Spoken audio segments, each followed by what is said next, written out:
Kowe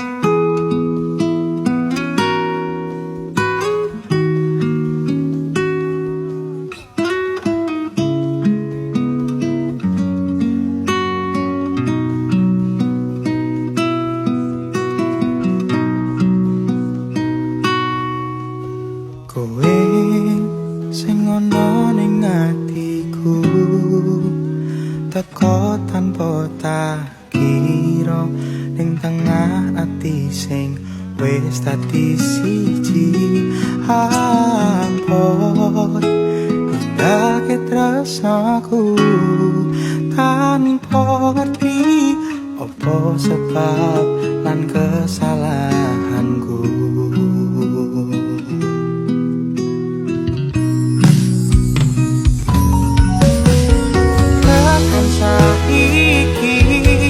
Aku ora iso lali lakumu sing gawe bungahe ati sumilire angin tengah wengi sing gawe tentrem ning jero ati aku kudu nrimo aku karo kowe pancen ora iso.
Sing mungkin dudu aku.